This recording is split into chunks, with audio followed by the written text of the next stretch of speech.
much for being here. I want to thank Governor Herbert for his tremendous video. I want to thank the Hoover Institute for having us.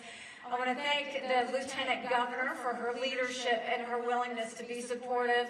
And thank all of you for taking the time to come in the middle of the day, because we all know that you love America and that we want to see the direction we're going to go.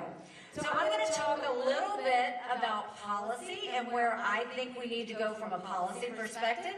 Then we're going to get into politics a little bit, but we'll cover everything along the way.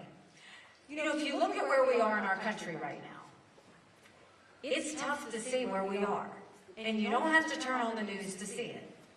We're $34 trillion in debt. We're having to borrow money just to make our interest payments. China owns some of that debt. We are now paying more in interest than we are in our defense budget. You know who's paying attention to that? Russia, China, and Iran. And I would love to tell you that Joe Biden did that to us. And he sent us down this roller coaster of socialism that's dangerous. But I've always spoken in hard truths, and I'm going to do that with you today. Donald Trump and our Republicans did that to us too. You go back and look at that $2.2 trillion COVID stimulus bill that passed with no accountability. It expanded welfare to where we now have 80 million Americans on Medicaid, 42 million Americans on food stamps. That's a third of our country. And did Republicans try and make it right? No, they doubled down and opened up pet projects and earmarks for the first time in 10 years, pushing through 7,000 of them last year. In the 2024 appropriations budget, Republicans put in $7.4 billion worth of pet projects and earmarks. Democrats, bless you, Democrats put in $2.8 billion. So now you tell me who the big spenders are. All while 1 in 6 American families can't afford their utility bill. 60% of Americans are living paycheck to paycheck. 50% of American families can't afford diapers. We can't keep going on like that. So don't you think it's finally time we had an accountant in the White House?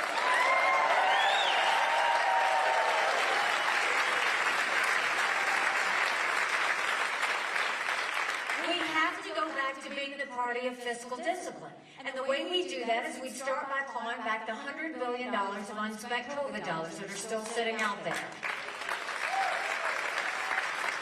Instead of 87,000 IRS agents going after middle America, let's go after the hundreds of billions of dollars of COVID fraud. 1 out of every $7 was spent fraudulently. If 8% of our budget is interest, quit borrowing. Cut up the credit cards. You have to balance the budget every day. I had to balance the budget as governor. Why is Congress the only group that refuses to balance the budget? We'll stop the spending, we'll stop the borrowing, we'll eliminate their earmarks, and I'll veto any spending bill that doesn't take us back to pre-COVID levels. That will save us trillions.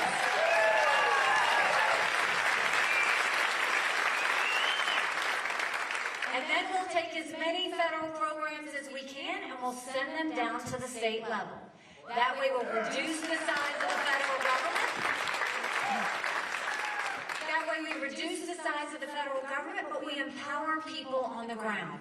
Think education, think healthcare, think welfare, think mental health. You cut those strings and send those resources down.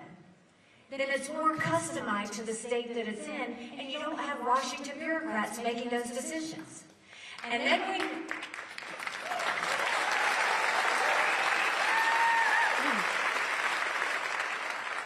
we need to open up the middle class. Right now, the rich are getting richer, and the poor are getting poorer. So we want to cut taxes on the middle class and simplify the brackets. We want to eliminate the federal gas and diesel tax in this country. And we want to make small business tax cuts permanent. Small businesses are the heartbeat of our economy. We need to start acting like it.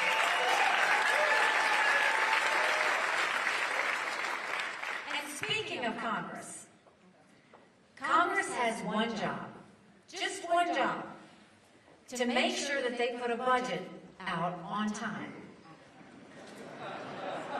Now this week, they're talking about another government shutdown. Do you know Congress has only given us a budget on time 4 times in 40 years? 4 times in 40 years. You know what I'm going to do about that? You don't give us a budget on time, you don't get paid. Period.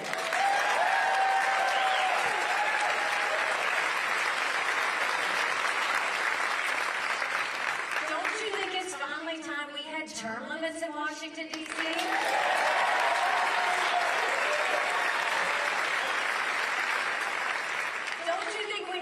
Mental competency tests for anyone over the age of 75?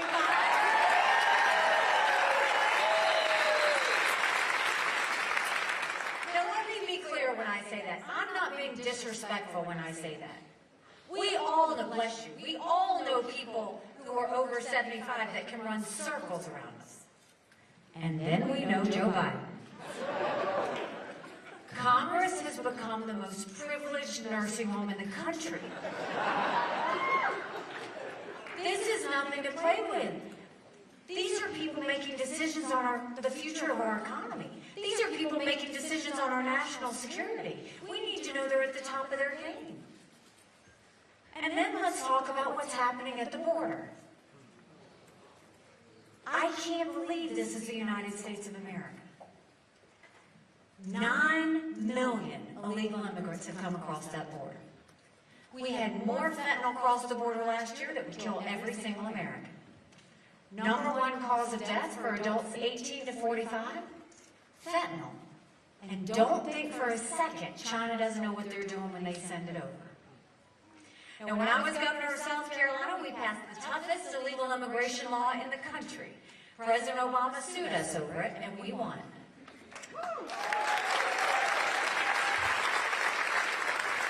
I want to take what we did in South Carolina and go national with it. We'll do a national E-Verify program where every business has to prove that the people they hire are in this country legally. We will defund sanctuary cities once and for all. No more safe havens in America. We'll put 25,000 Border Patrol and ICE agents on the ground and let them do their job. We'll go back to the Remain in Mexico policy so that no one even steps foot on U.S. soil. And instead of catch and release, we'll go to catch and deport. That is what will stop what's happening on the border. Now, if you look, there was a chance to have done something on the border last week.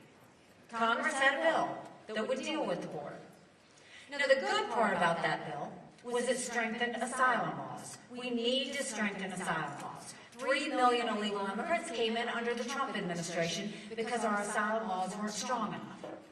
The weaker parts of the bill was it didn't have the Remain in Mexico policy, which we have to have, and it had a 5,000 person threshold. We don't even want a 1 person threshold. We have to make sure we know exactly who's coming into this country.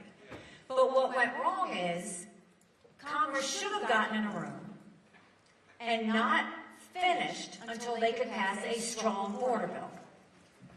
But what happened?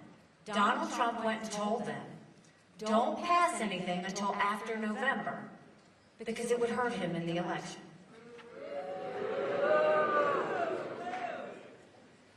We can't wait 1 more day to pass a strong border bill.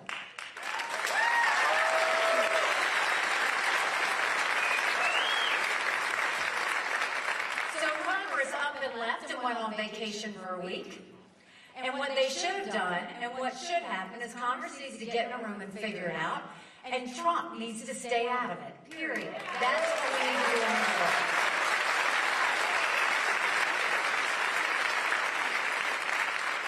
And you know, growing up in rural South Carolina, my parents taught me you always take care of those who take care of you. But I'm going to ask you if we're taking care of those who take care of us. Right now in America, over 35,000 of our veterans are homeless. 1 in 3 suffers from PTSD or thoughts of suicide. We lose 22 heroes a day to suicide. If a veteran needs a doctor's appointment at the VA, On average, it takes 29 days. Why 29 days? Because on the 30th day, they can go to the doctor or hospital of their choice. So midway through the 29 days, they get a call to reschedule, and the clock starts all over again. It's shameful how we treat our veterans. Now, I'm the proud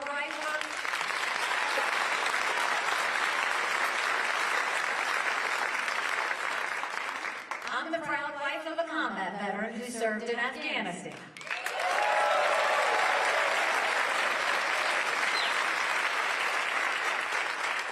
And when Michael came home to us, that was a lot of prayers answered. But that was the easy part. When we got home, life got hard. Michael couldn't hear loud noises. He couldn't be in crowds. Life had passed him by for that year that he was gone, and the transition was tough. We can't just love our men and women when they're gone. We gotta love them when they come back home, too.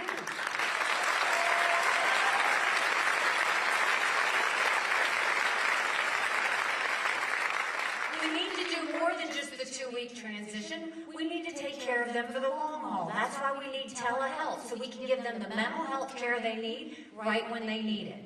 They should be able to go to the doctor or hospital of their choice. They've earned that right. And I think the best way we go about dealing with veterans' health care, I think every member of Congress should have to get their health care from the VA, and you want to have that.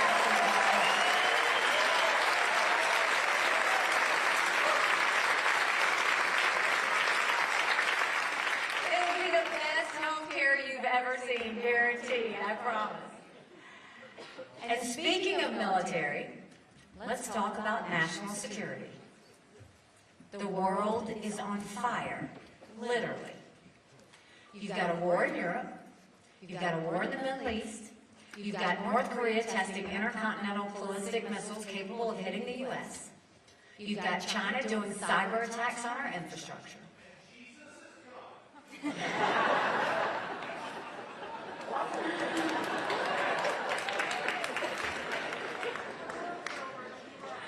And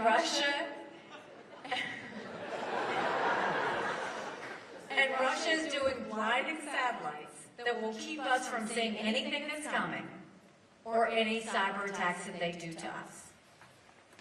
This is the time when America needs a leader that has moral clarity.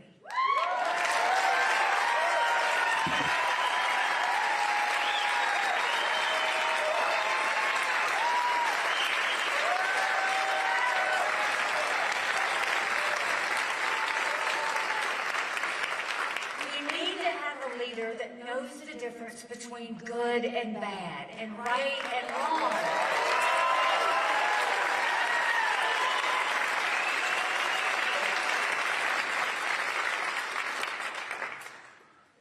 A week ago, 2 weeks ago, in South Carolina, Donald Trump said that he would encourage Putin to invade our allies. Now, I want you to think about that for a second. Because in that moment that Donald Trump went off the teleprompter, he chose to side with a thug where 500,000 people have died or been wounded because Putin invaded Ukraine. Trump chose to side with a dictator who kills his political opponents. Trump chose to side with a madman who arrests American journalists and holds them hostage.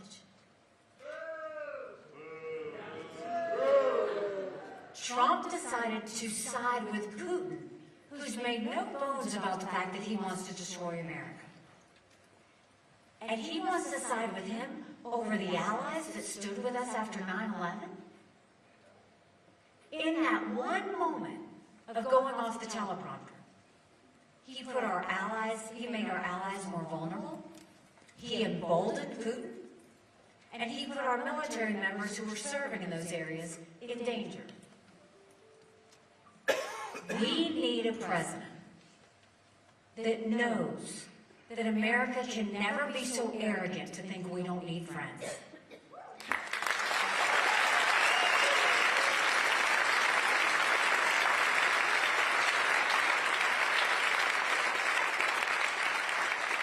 We need a president and a Congress that understands this is about preventing war. We need a president in Congress that understands that peace through strength matters. And we need a Congress and a president who understands that you don't walk back from your friends. You grow more friends and you build your alliance. That's what we have to do going forward.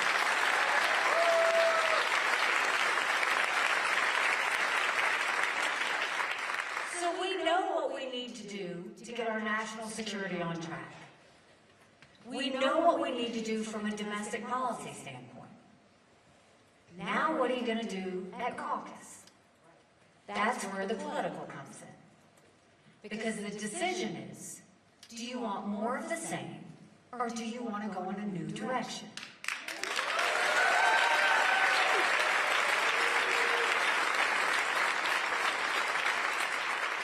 More of the same is not just Joe Biden, more of the same is also Donald Trump.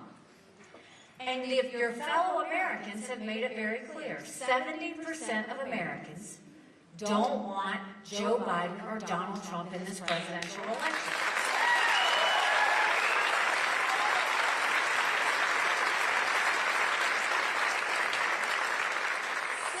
Percent of Americans have said they think Joe Biden is too old and Donald Trump's too old to run for president.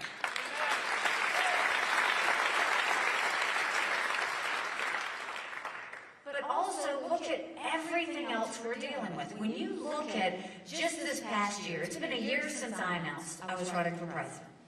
We had 14 people in that race. I defeated a dozen of the fellas. I just had one more.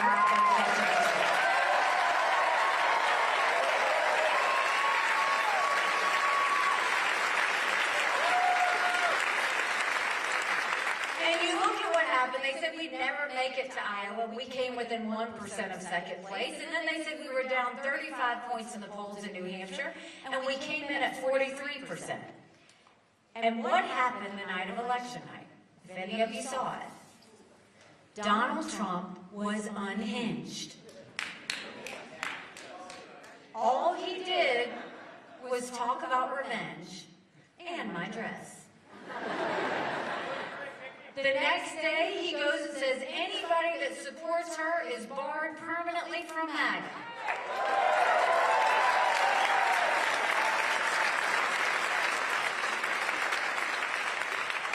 We had a little fun with that. We sold t-shirts that said barred permanently. We sold over 25,000 t-shirts when he said that.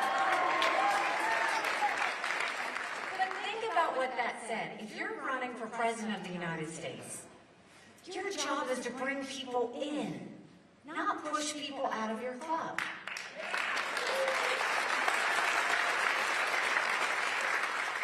He didn't stop there. Then the next day he tried to get the RNC to name him the presumptive nominee. Now we don't anoint kings in America. We have elections.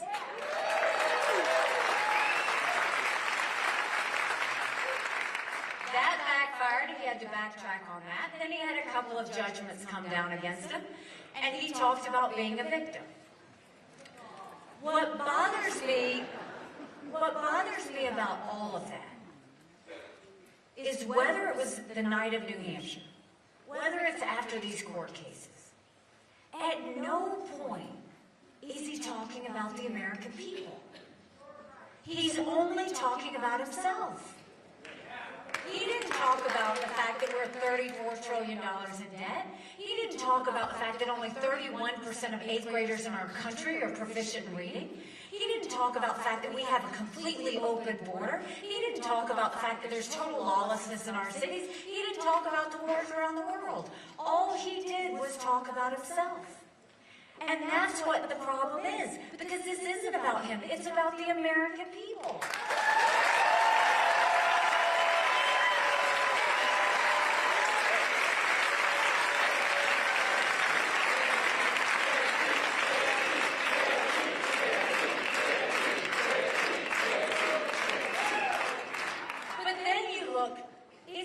Just that. Now I want you to look at a pattern. Everybody wants to know, why is she still running? Why is she doing this? Well, I think I've pretty much put aside the fact that I'm not trying to become vice president. this is not about any sort of political career. If it was, I'd be out a long time ago. The reason this matters is, if you look at what's happening, this is a shift in the Republican Party.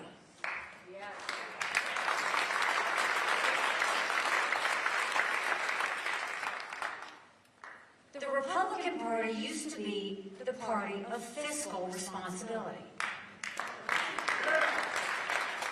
We used to be about smaller government. We used to be about stopping wasteful spending. We used to be about making sure money was more in the pockets of the people than it was in government. But what happened under Donald Trump? All that changed. He put us $8 trillion in debt in just 4 years, more than any other president. He'll say it was COVID. That was less than 20% of it. He didn't shrink government. He grew government. He didn't stop the wasteful spending. He allowed it to happen. And Republicans followed suit with all the port projects they started bringing in. And they totally lost the respect of a taxpayer's dollar.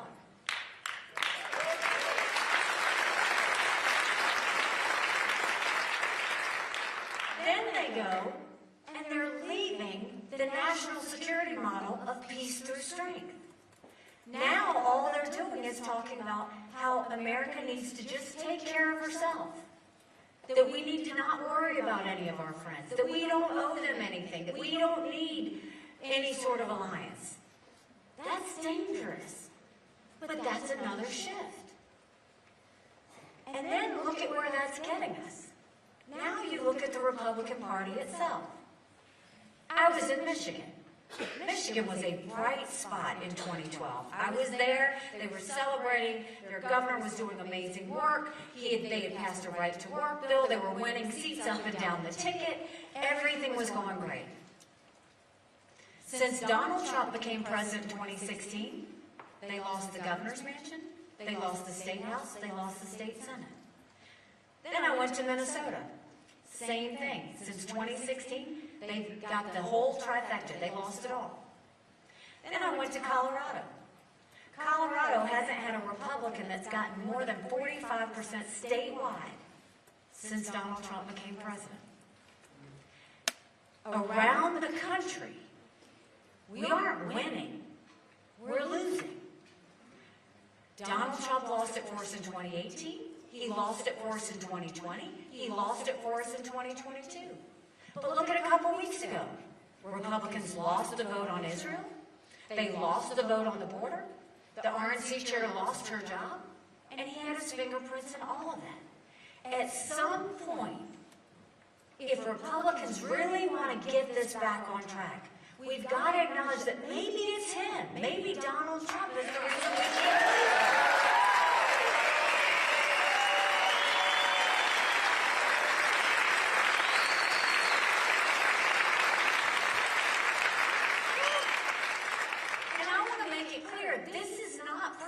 For me. I voted for Donald Trump twice. I was proud to serve America in his administration. But the fact of the matter is, it doesn't matter what he does, chaos just follows him. Everywhere he goes, chaos follows him. And we can't be a country in disarray and a world on fire and go through 4 more years of chaos. We won't survive it.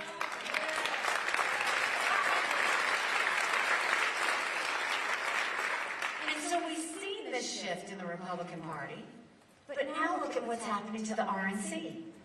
The RNC was always supposed to be about supporting elections up and down the ticket. Now, before the primary is over, he's booted out the RNC chair. He's bringing in his daughter-in-law to run it. He's got his campaign manager who's going to do all the operations of it. And they've made it very clear that the RNC is now completely focused on Donald Trump.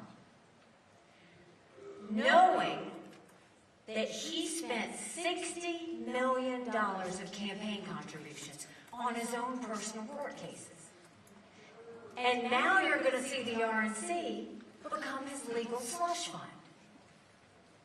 Now there's a resolution that has been put out at the RNC that questions whether RNC is going to pay legal fees or not. We need to all pay attention to that, because I have requested the press that we need a vote on the record. We need to see how our committeemen in every state vote on whether they're going to pay for Donald Trump's legal fees.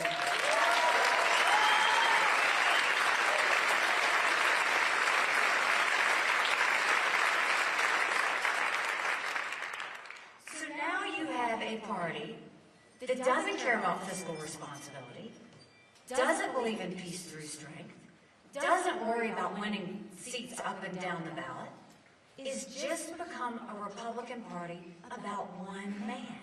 That's it. And I'm saying we need to go back to a Republican Party that opens our tent up, that brings more people in, not drives people away, that goes back to the level of fiscal responsibility and shrinks government, that focuses on national security in a way that prevents wars, and one that's never about one person, but it's about the American people. That's always what we should be focused on.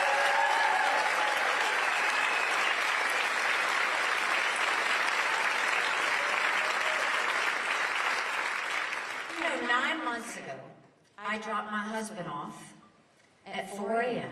for another year-long deployment. And I watched him and 230 soldiers pick up their 2 duffel bags of belongings to go to a country they'd never been, all in the name of protecting America.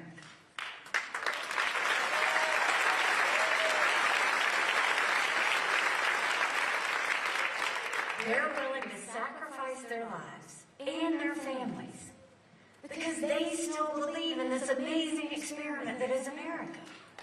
So if they're willing to sacrifice for us there, shouldn't we be willing to fight for America here?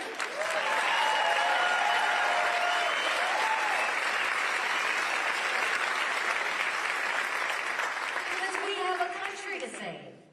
But in order to save her, it's going to take a lot of courage. Courage from everybody here and in the overflow room.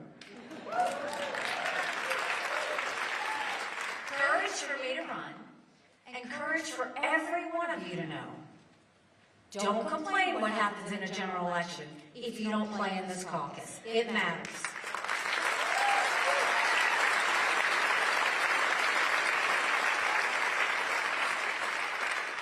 When you look at the general election, in every one of these races, Trump hasn't gotten 30 to 40% of the vote. You can't overlook that. Because you can't win a general election if you're losing 30 to 40% of the vote. But more than that, look at the polls. In all the polls, he's down by 5, he's down by 7 to Joe Biden. On a good day, on his best day, it's margin of error. Recent poll, Marquette poll. I'll get to that in a second. I'll get to that. In every poll, Donald Trump, on his best day, margin of error. Marquette poll showed a margin of error. I'm in that same poll, and I defeat Joe Biden by 18 points.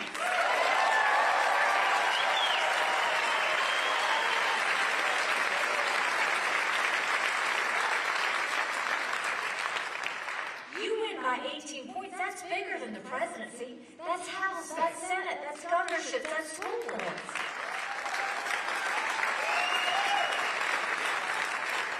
But you win by double digits. That's a mandate going into D.C. to stop the wasteful spending and get our economy back on track. That's a mandate going into education, saying we're going to get our kids reading again and go back to the basics in education. That's a mandate to secure our borders with no more excuses. That's a mandate to bring law and order back to our cities, and that's a mandate for a strong America that prevents wars that we can all be proud of. Don't you want that?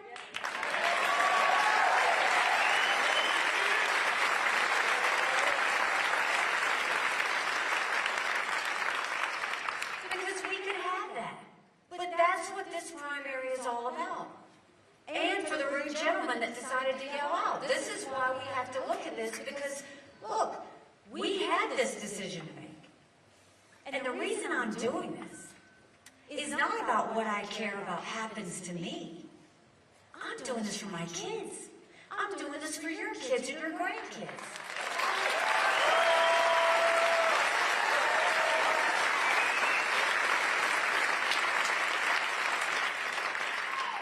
Think about what they've been through. The younger generation had to go through COVID, which was traumatic. They are now looking at this heavy debt and wonder what that means for them. They don't know how they're going to get a job or make ends meet. They don't ever think they're going to be able to afford a home. And they think war is going to break out at any time. And all of that is under the tent in America now, full of anger and hatred and division. And then we want to know why there's so much stress, anxiety, and depression with the younger generation. They deserve to know what normal feels like.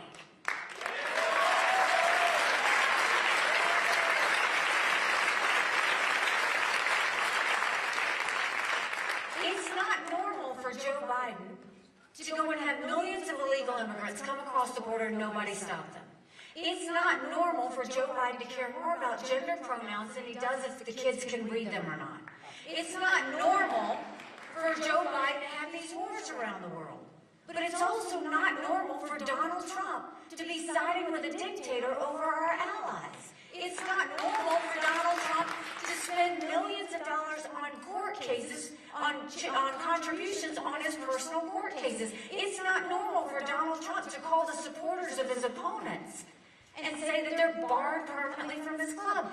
None of this is normal. And on top of that, Joe Biden's calling his opponents fascists, and Donald Trump's calling his opponents vermin. None of that is normal.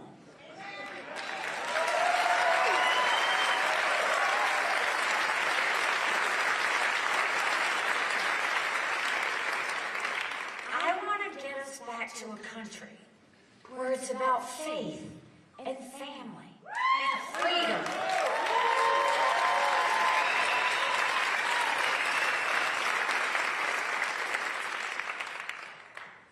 I'm willing to take the cuts and the bruises and the pain and the name calling because I think nothing good in life comes easy.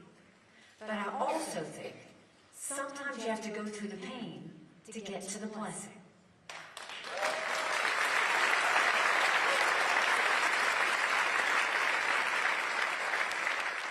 We have an opportunity right now to change the tide.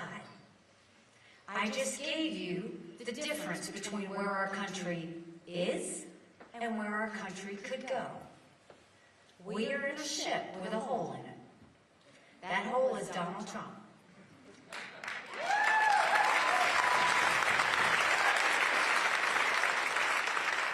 We can ignore the hole all we want, and we'll go down with the ship.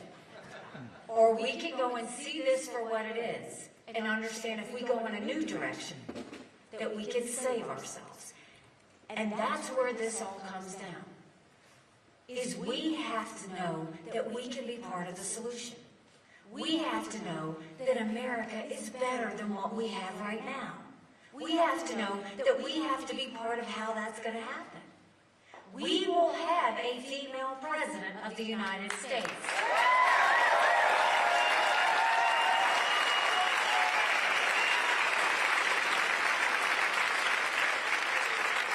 The hard truth is, it's either going to be me or Kamala Harris.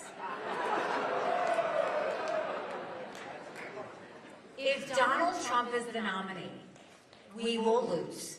It is that simple. We will lose. He's going to be in a court case in March and April and May and June. And the Democrats are salivating over the thought of Donald Trump being the nominee. You know, when I first announced I was running, somebody said, well, why exactly are you doing this? And I said, my parents came here 50 years ago to an America that was strong and proud and full of opportunities. I want them to know that country again. I'm doing this for Michael and his military brothers and sisters. They need to know their sacrifice matters. They need to know they love our country.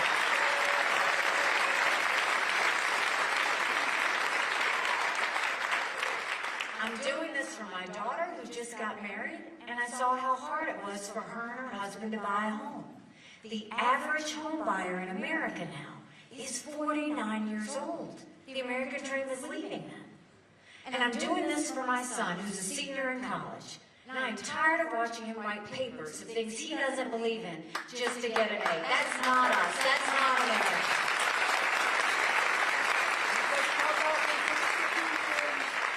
And for the first time, 81% of Americans don't think their kids are going to have as good of a life as we did. We can't be okay with that. I'm not okay with that. We do have a country to save. So now it means we have to get to work. So this is what we need to do. I need everybody to go to the caucus, and I need you to take 10 people with you.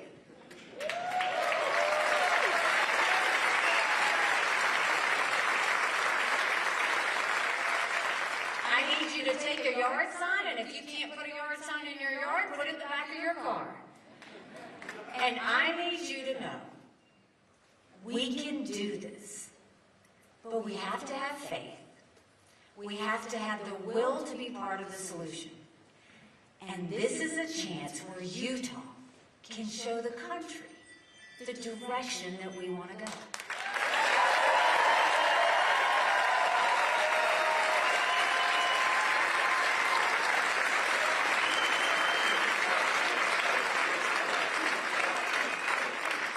So you do your part, and I'll do my part. So if you join our movement, this is my promise to you. You join our movement, and you get everybody you know to join it with us.